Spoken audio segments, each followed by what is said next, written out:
Good morning, everybody. Dreams India Educations welcome you. Our motto is Your Success, Our Concern. Today in this video, we are going to discuss about the detailed analysis of the syllabus of Economic Development of India. It is a part of GS Paper 3 Mains.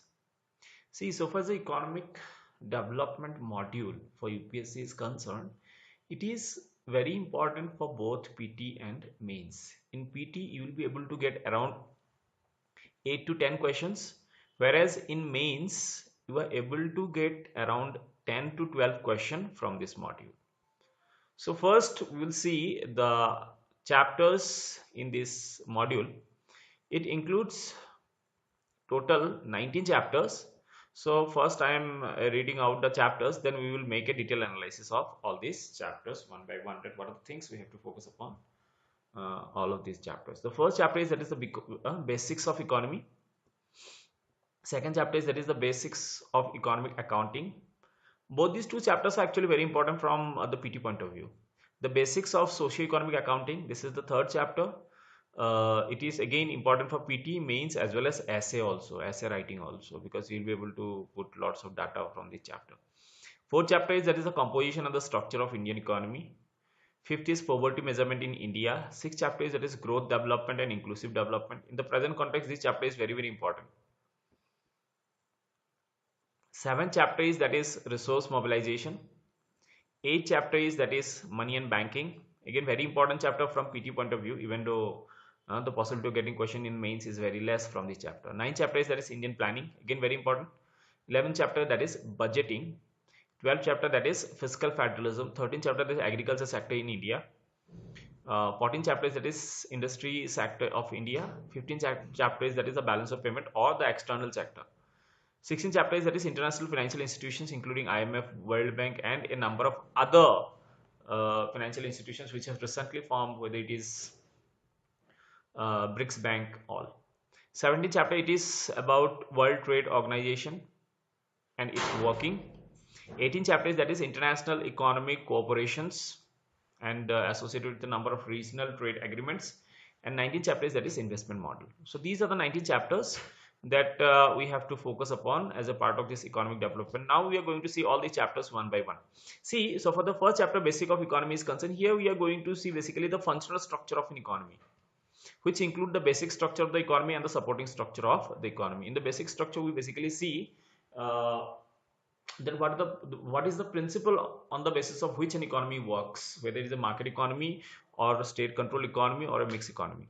And in the supporting structure, we basically see the different linkages among the different sectors of the economy. After that, we have to focus upon the factors of production of an economy, that is land, labor, capital, and entrepreneurship. After that, we have to understand the concept of circular flow of income and different types of circular flow of income. That is, what is the meaning of formal circular flow of income or functional circular flow of income. Within formal circular flow of income, what is real circular flow of income, nominal circular flow of income, and within the functional flow, we have to see that what we mean by vicious cycle in an economy, what we mean by virtuous cycle in an economy. After that, we have to see the various threats to the circular flow of income. See, this is a very basic chapter. Mostly in PT or mains, we are not able to get questions, but this chapter is actually very essential for understanding of the syllabus in a better way. Second chapter is the basics of economic accounting. This is again a very important chapter from the PT point of view, and sometimes we are getting some questions in mains also. So basic economic accounting, here first we have to understand the economic accounting of any economic organization, that how the inputs, outputs, different costs are accounting in an economic organization. That first we have to see. After that, we have to see some aspects of corporate governance, objective corporate social responsibilities, different aspect of Ministry of Corporate Affairs, Companies Act, Competition Act, etc. we have to see.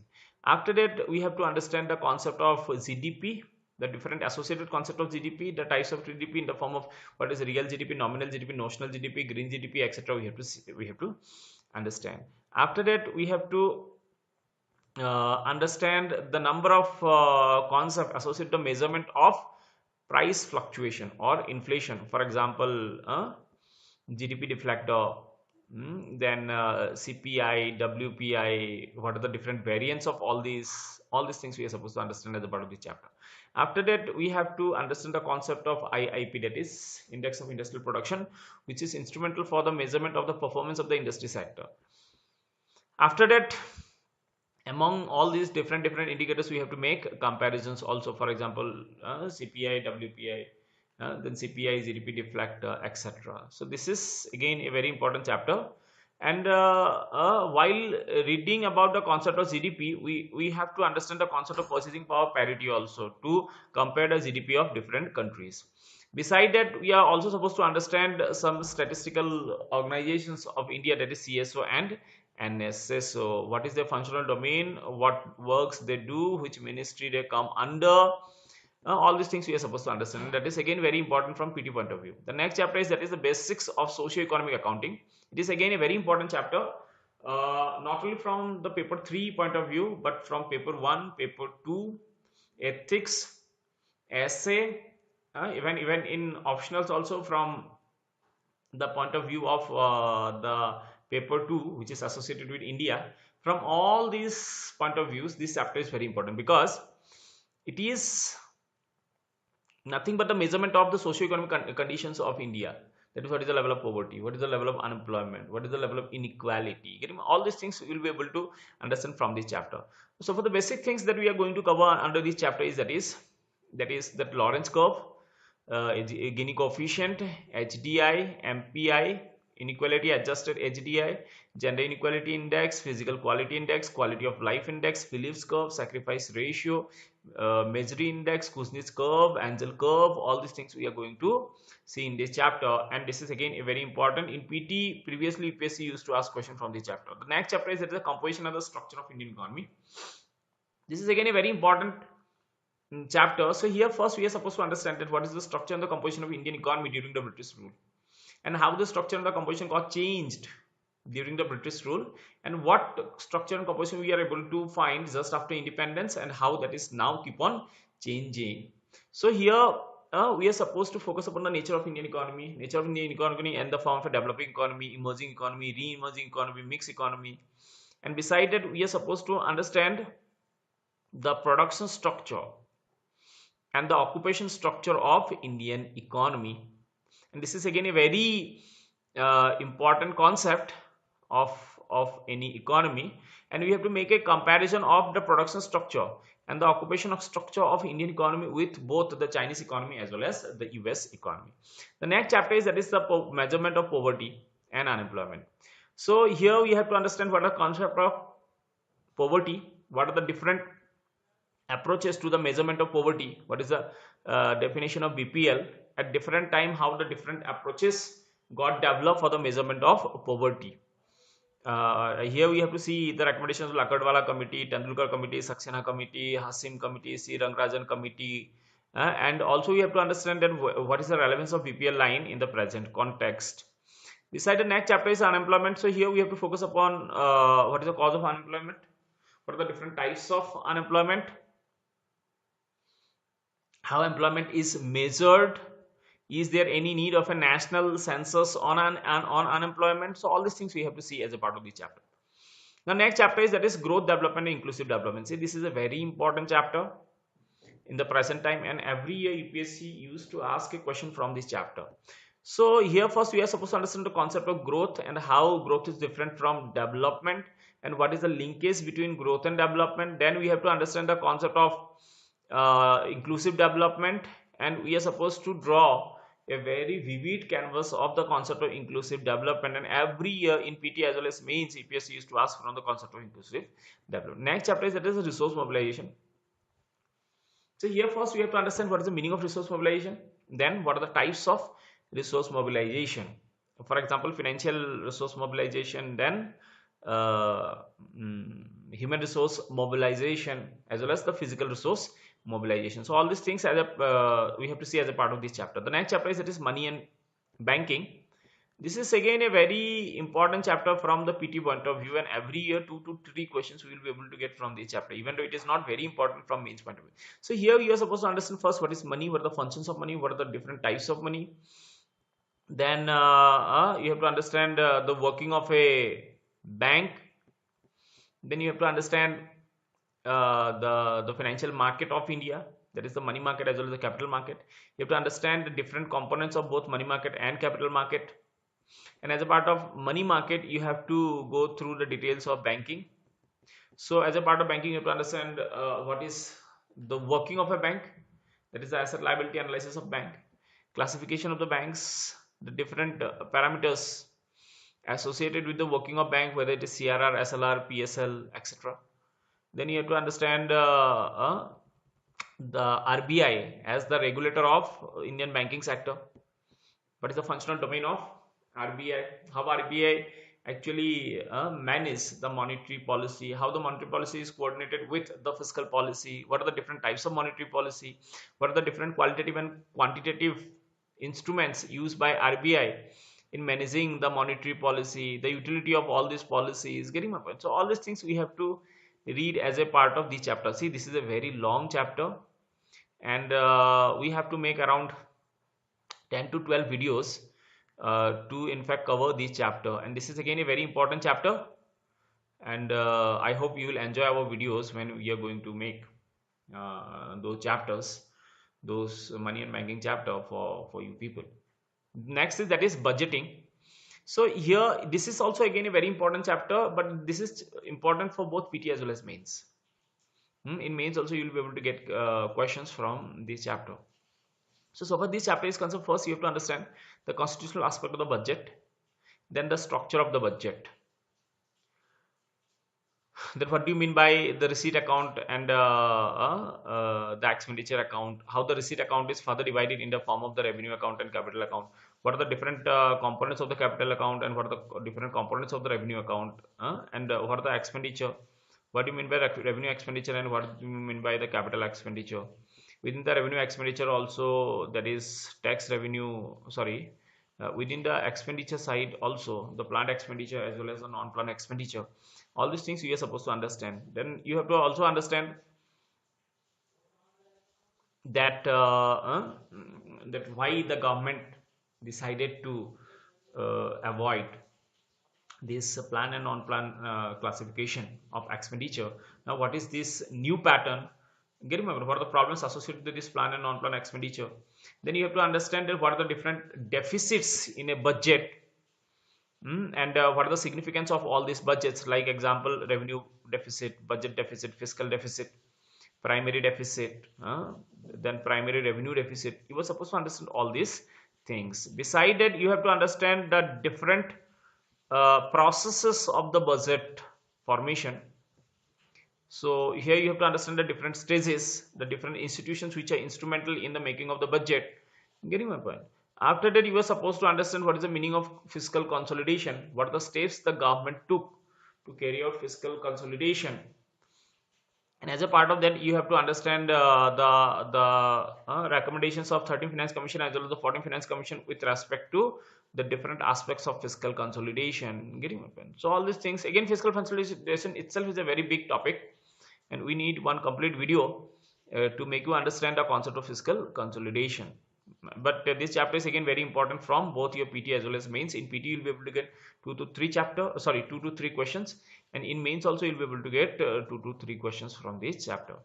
Next chapter is, that is the fiscal federalism. So here first you have to understand the first concept of fiscal federalism. What is the fiscal federalism? What are the principles of fiscal federalism? Then you have to see the constitutional basis of Indian fiscal federalism. And then you have to understand the different linkages of Indian fiscal federalism, that how the center and the states financial relations are conceptualized, that you have to understand with respect to, suppose, tax revenue, in terms of non-tax revenue, in terms of loan, in terms of granting aid. All these things you have to understand. Here you are supposed to also understand the role of Finance Commission as the custodian of Indian fiscal federalism, and also you have to understand the different formulas with the help of which the fund is transferred from the center to the state on the basis of the recommendations of Finance Commission. So all these things we are supposed to see as a part of this chapter. And beside that also we are supposed to see that whether Indian fiscal federalism is a vibrant one or not, or is there any deviation of Indian fiscal federalism from the defining principles of fiscal federalism. If it is so, what kind of initiative we have to take to correct that. And beside that you have to understand a detailed analysis of the 14th Finance Commission also. Next chapter is, that is, Indian planning. This is again a very important chapter from both PT as well as mains. In PT you can expect 1 to 2 questions, and in mains also you'll be able to get 2 to 3 questions. But besides that, this chapter is again very important from essay writing for other areas, because you have to take a reference of Indian planning. So as a part of that, here we have to understand the background of Indian planning, why India adopted planning after independence. Then the types of planning. What do you mean by centralized planning, indicative planning, rolling planning, prospective planning? All these things you have to understand. Then you have to understand the machinery of planning in India at the central level, at the state level, at the local level. Then you have to understand that why Planning Commission is replaced with the help of Niti Aayog. How Niti Aayog is an improvement of the Planning Commission. What is the contribution of Planning Commission in last 60 years? All these things you are supposed to understand from these in this chapter. Beside that, you have to make an assessment of the development that India has seen under this planning process. So all these things we have to see as a part of this chapter. Next is, that is, Indian agriculture. This is again a very important chapter. So here we have to understand first the characteristics of Indian agriculture, the nature of Indian agriculture, the trends of agriculture production and productivity. Then we have to see the different agricultural inputs, that is the infrastructural input as well as the institutional input. As the infrastructural input, we have to see irrigation, seeds, then fertilizer, then power. All these things we have to see. Institutional factor, we have to see the agriculture insurance, agriculture finance and marketing, extension services, agriculture marketing. All these things we have to see as a part of that. Beside that, we have to see land reform, that is taken place in India, information dissemination in the agriculture sector, then agriculture pricing policy. Agriculture pricing policy is again very important. Here we have to understand that how the agriculture pricing is carried out. What is the concept of MSP? What is the concept of central issue price? Then we are supposed to understand different subsidies given in the agriculture sector. What is the concept of direct subsidy? What is the concept of indirect subsidies? What are those areas in which subsidy is given? Then we have to understand the working of the PDS system, how the PDS system works. Beside that, we have to understand the concept of supply chain management in the agriculture sector. We have to understand the storage problems, concept of buffer stock as a part of the agriculture sector. So these are some areas that we have to focus upon as a part of this chapter. Next, we have to move to the industry sector.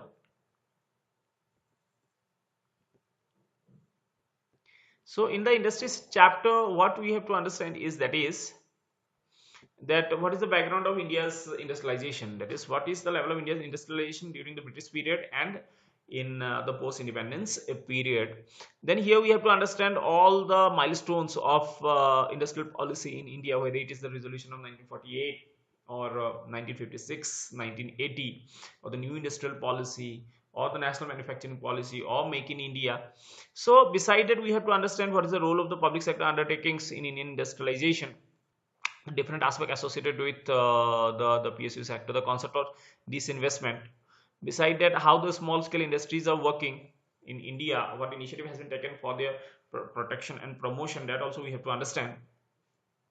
So all these things, and lastly but not the least, we have to see that how the Make in India is in progress and to what extent it is successful. Next chapter is, that is, the balance of payment or foreign trade and foreign capital. So in this chapter, first we have to understand the structure of the balance of payment, that what we mean by balance of payment, what do you mean by the capital account as well as the current account, what are the different components in current account and capital account, what are the different entries within that. Then what is the conditions of Indian balance of payment, We have to make a quantitative as well as a qualitative analysis of Indian balance of payment. Then we have to understand the foreign trade policy of India. So all these things we have to understand. Beside that, we have to understand as a part of the qualitative analysis, we have to understand what is the concept of exchange rate, what are the different types of exchange rate, then what are the different types of exchange rate regime, what are the different movements of exchange rate, and what is the impact of exchange rate upon the current account, and what is the impact of exchange rate fluctuation upon the capital account. So all these things we are supposed to understand. As a part of this chapter, we are also supposed to understand the role of RBI as an exchange rate manager and the role of RBI as the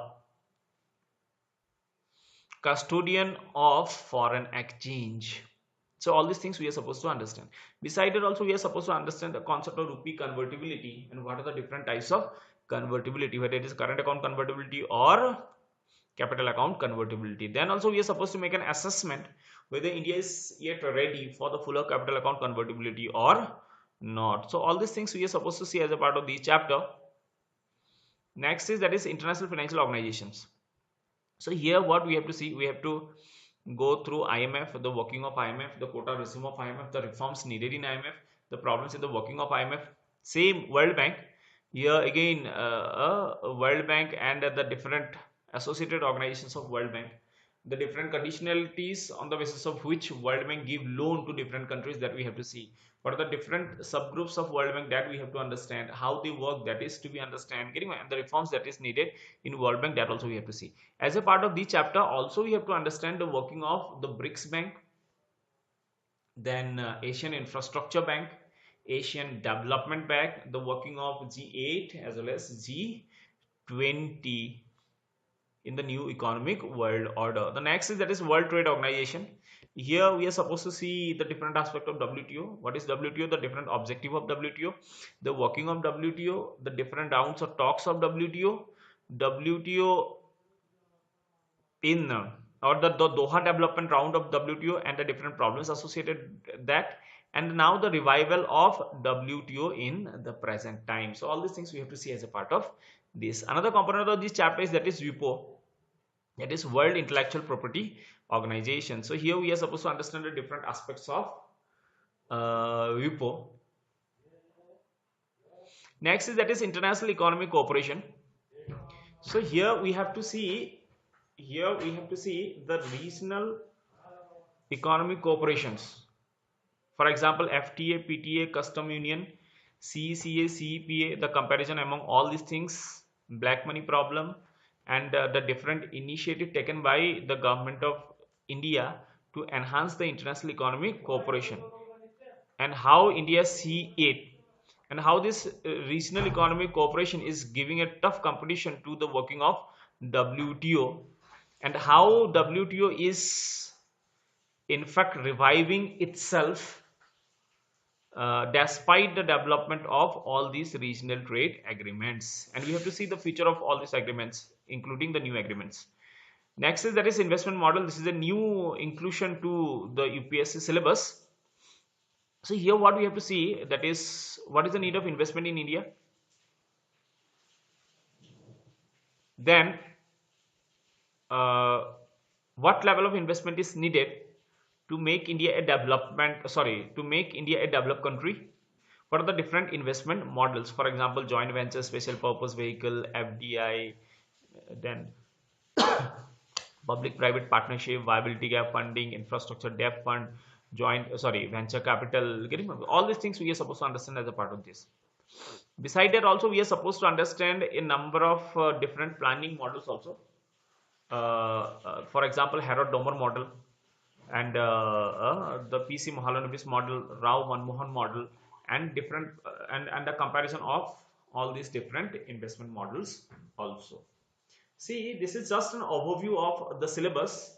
All these chapters themselves are very big chapters, and in coming times we are going to upload all these chapters, including all the current affairs associated with all these chapters. And if you go through all these chapters in a proper way, then all the 12 to 13 questions that are coming from economy in your paper 3, you'll be able to solve all the questions. So stay connected with us, subscribe our video channel, like it, share it, and also share this message to your friends. Thank you.